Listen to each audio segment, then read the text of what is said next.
Start with nasal conditions. A little while ago I asked you to try and breathe through your nose for the next 24 hours. And most of you have been very good. I've been watching you. Okay? But for many of us it's just a matter of remembering, because we've been breathing all these years and we never think about breathing. It's an automatic thing. Okay, we just got to remember, but a lot of us, it's difficult to breathe through your nose because we get a blocked nose, yeah? Now I'm going to teach you, this is the practical bit I was talking about. I'm going to teach you now the correct way to clear a blocked nose so that you can breathe through it. I'm going to explain it, I'm going to demonstrate it, then I'm going to ask you all to give it a go, whether you've got a blocked nose or not, because the next 24 hours you might get a blocked nose, and you need to know the correct way to clear it. Because guess what? Blowing and blowing is not the correct way. But that's all right, lady, I'll let you. Okay, so the correct way to clear a blocked nose is to breathe in and breathe out, and then to hold your breath. Hold your breath after you breathe out. Now that's unusual. In life, what happens whenever we do hold our breath, we tend to breathe in, hold our breath, jump in the swimming pool or jump in the shower or whatever, right? Not with Buteyko. We hold our breath after the out breath. So, in a minute, you're going to breathe in, breathe out, and hold your breath, and then hold your nose to make it easy. Otherwise, it's too difficult. And then, this is the bit that looks a bit silly, you're going to gently nod your head like this. Gently nod your head, okay? The reason why we nod our head is to bring the blood with the oxygen to the affected area. It helps, okay? So, at first, when you're doing this, it's fairly easy.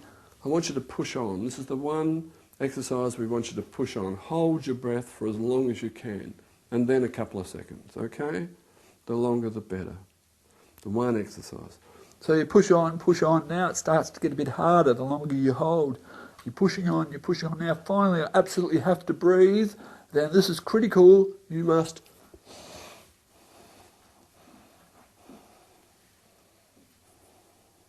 keep your mouth closed. Keep your mouth closed.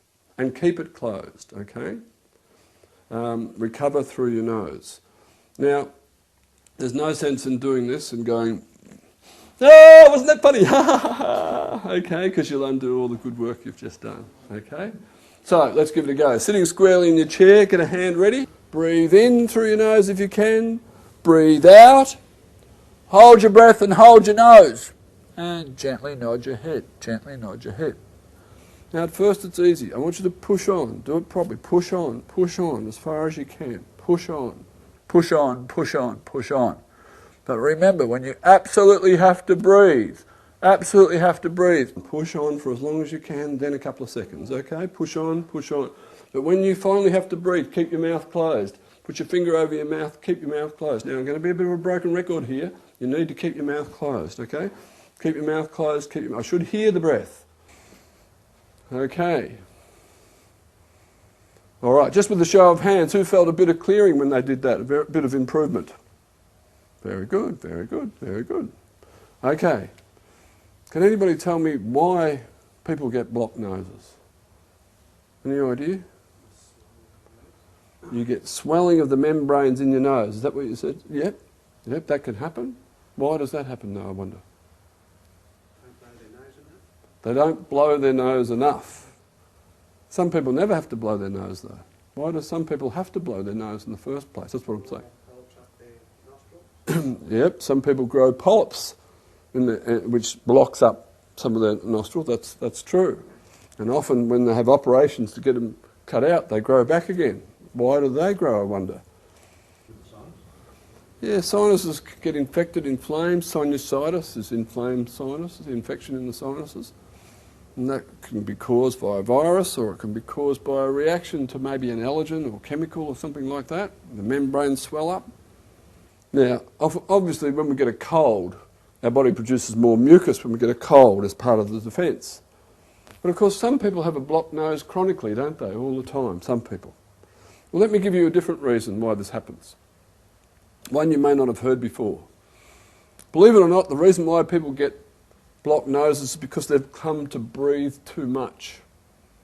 And when you breathe too much, what happens is your body ends up with low levels of carbon dioxide. So if you're breathing like this all the time, there's no carbon dioxide in the air, much higher pressure in our body, the gases leaks. It ends up being low levels of carbon dioxide. Due to the Bohr effect, which we've known about for over 100 years, our body's not getting the right amounts of oxygen. The oxygen sticks in the blood. Now, the human body craves oxygen. Craves oxygen. But the human body is a fantastic thing. It always tries to self-correct. So you're breathing in a certain way that causes you not to get the right amounts of oxygen, so your body tries to stop you from doing that. And one of the ways it does it is blocking up your nose, which is where you're supposed to be breathing, or growing nasal polyps, okay, to stop you from doing them. But we feel this blockage, and what do? We sniff, or we blow our nose, or we cheat, and we open our mouth, and we breathe through our mouth. There's nothing our body can do about that. Believe it or not, the reason why we get a blocked nose is we've come to breathe too much, and if that's the case, we're probably breathing through our mouth. Now, many years ago, let me tell you a little story. Many years ago, in the 90s, when Buteyko method first came to Australia, one of my colleagues tells this story about a lady that she had. Now, remember, back in the 90s, most people came for asthma. That was mainly it. And all these people came for asthma, and a lady with a young boy went home, came back the next day, and with the young boy, and signed up to do the course. And she said to my colleague, look, an extraordinary thing happened last night. She said, I've got another young boy at home. He's 10 years of age, and he's got this terrible condition. It's called chronic and severe sleep apnea. Have you heard of it? She said to my colleague. And he said, yes.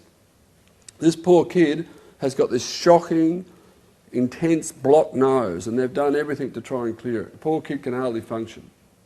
10 years of age, he's had 2 operations like I described before the age of 10, the poor kid. No success. Then they decided to sterilise the whole place. So they got rid of all the carpets and drapes and everything and try to get everything, you know, get rid of all the dust and the allergens. Still no improvement. Then they had to go to the garden. They paved everything, took all the gardens and plants away. Still no improvement for this poor kid.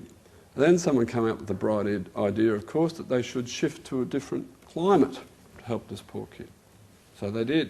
They sold up and they moved. Still no improvement for this kid. And then we knew what she was going to say. It took 2 or 3 goes of doing that exercise, but she got this kid's nose clear. And she was happy and she was sad. She was happy because she finally got this poor kid's nose clear, but she was sad because she worked out that her and her husband had spent probably $130,000, $140,000 trying to get this kid's nose clear, let alone all the disruption and the trauma and upset. 5 minutes of Buteyko and the kid's nose was clear. But here's the thing. It takes me 5 minutes to teach you the correct way to clear your nose, but it takes 5 days to retrain the way a person's come to breathe over all these years so their body won't keep blocking it up again and again.